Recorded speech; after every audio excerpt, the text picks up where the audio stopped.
پاکستان په دغه عین کې چې دا کوم 26 ترامیم شوي دي نو ټول نه ځکه چې ټول کې دي چې بیا په تاسو باندې هغه بوټ شي دې کې اهم چې کوم دي د هغې شارټ تاسو ته ذکر کوم هغې کې ګورئ لومبی ترمیم چې کوم دا په 1940 کې شوی او دا د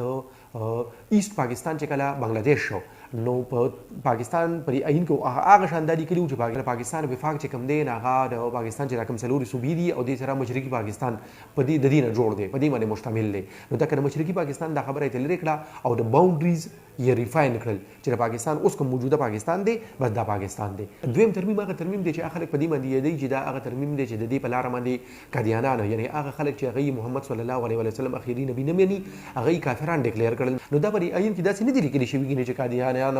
یا نور څوک کافران دي نه داسې نه دي لیکلي بلکې د مسلمان تعریف یې کړی دی نو د مسلمان د هغې تعریف نه چې څوک بار دی نو هغه به لکه نان مسلم تصور کیږي نو د مسلمان تعریف یې په دې ډول سره کړی دی چې a man would be Muslim who believes in the oneness of God and the last prophethood of Muhammad صلی الله علیه وسلم یعنی هغه سړی به مسلمان وي چې کوم خدای پاک یو مني او محمد صلی الله علیه وسلم اخیری نبی مني ښه د دې نه پس چې کوم دی اتم ترمیم هغه دا په 1985 کې شوی او دا په ضیاء الحق کړی د پارلمان په ترو باندې او په دې ترمیم کې هغه د 58 بي چې ورته ویلی شي چې کوم د عین مشهوره شک دی چې د دې شک مطابق صدر سره دا اختیار شته چې د اسمبلی ماته کی خو ځان نه بلکې چې کله وزیر اعظم ته وایي چې اسمبلی ماته کنه به د اسمبلی ماته نو ضیاء الحق پکې دا د وزیر اعظم د وینا د خبره ته وباسله او خپل ځان سره یعنی صدر سره دا اختیار راوستو چې دې سټه مومن غواړي په خپل خواخه باندې د اسمبلی ماتول شي د دې نه پس چې کوم دی هغه نه هم ترمیم دی او دا د نواز شریف په لومړي دور کې پارلمان کې قومي اسمبلی پاس کړو خو سېنیټ نو پاس کړی د دې ترمیم په لاره باندې په پاکستان کې لکه چې شریعت چې کوم دی دا به پاکستان د قانونو بیس وي خو دا چې کوم دی سېنیټ نه پاس نه شو او دغه شان پاتې شو بیا 14 ترمیم چې کوم دی دا د نواز شریف په دویم دور کې شوی او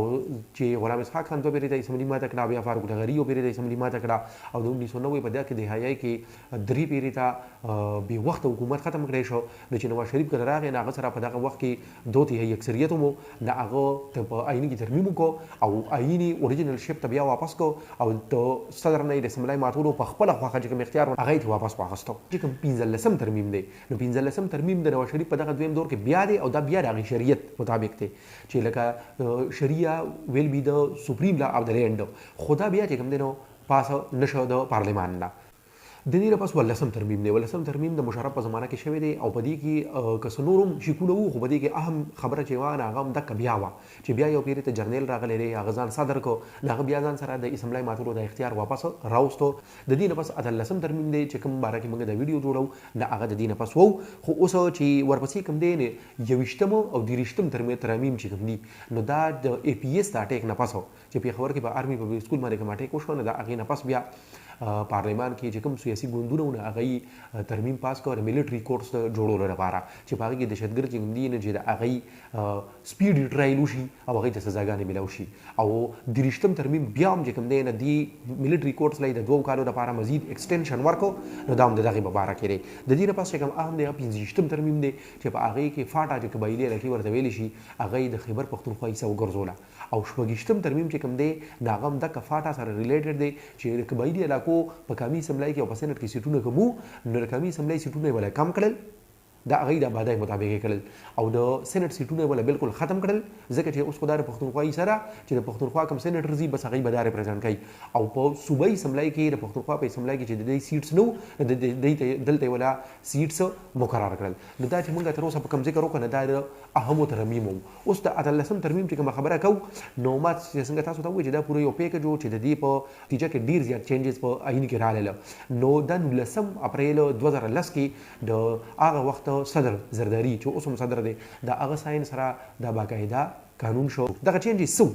نو په دې کې غټه خړومبای خبره چې ونه هغه چې د صوبه سرحد نومي خیبر پختونخوا کو د دې نه علاوه دویمه خبره وا چې کچریتا سو کوشش وکي چې عین په التوا کې کېږي سسپند کی لږ وخت لپاره کوم نو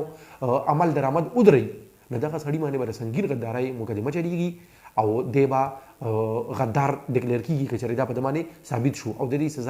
سزا موت هم کې دي شي او عمر کې هم کې دي شي د دې نه پس دویمه د دې نه مخکې دا پابندي وه چې یو سړی په درېیم ځل باندې نه وزیر اعظم جوړېدی شي او نه وزیر اعلی جوړېدی شي خو اوس چې کوم دی دغه پابندي واپس واخیسته او یو دغه لکه چې اوس یو سړی په درېیم ځل باندې وزیر اعظم هم جوړېدی شي وزیر اعلی هم جوړېدی شي بلکې په څلورم ځل هم جوړېدی شي چې کومو درېیم یو جوډیشل کمیشن یې جوړ کړو او د دغه جوډیشل کمیشن کار څه وو په اعلی عدلیه کې یعنې های کورټ او سپریم کورټ کې د ججانو اپوینټمنټ څلورم چې کومه خبره وه هغه دا وه چې د دې نه مخکې به داسې وو چې چیف الیکشن کمیشنر به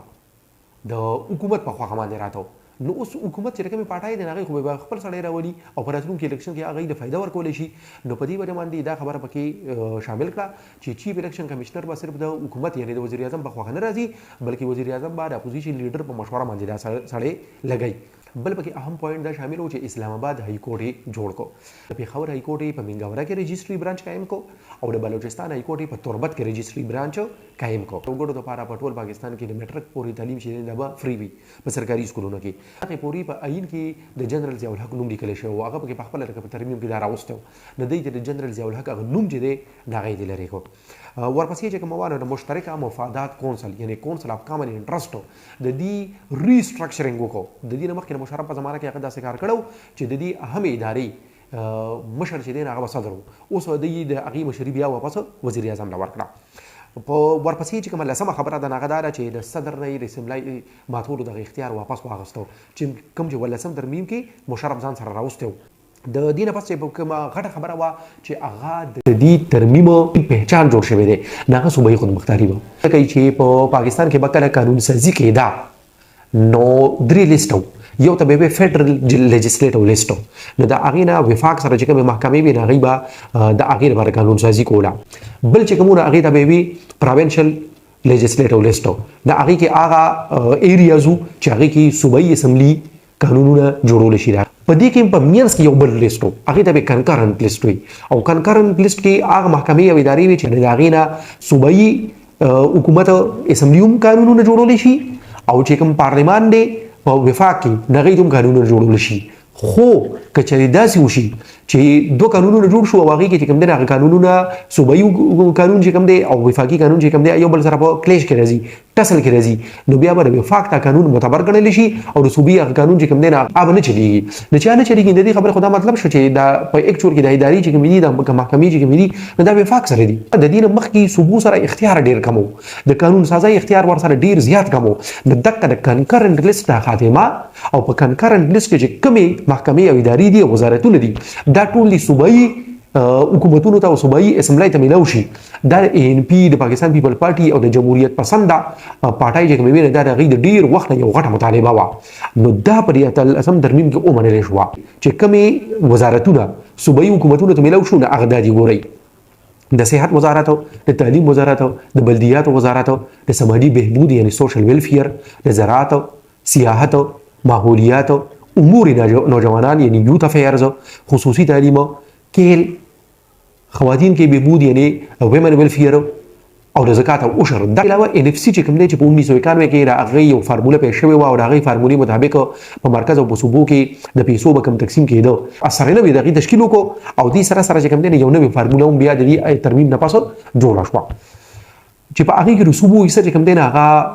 تر ډېره حده پورې انکریز کړی شوه د مرکز حصه پکې کمه کړی شوه ښه اوس د دې نتیجې سره ووتې د دې نتیجې دا راوتې چې نواز شریف بیا په درېیم ځل وزیر اعظم شو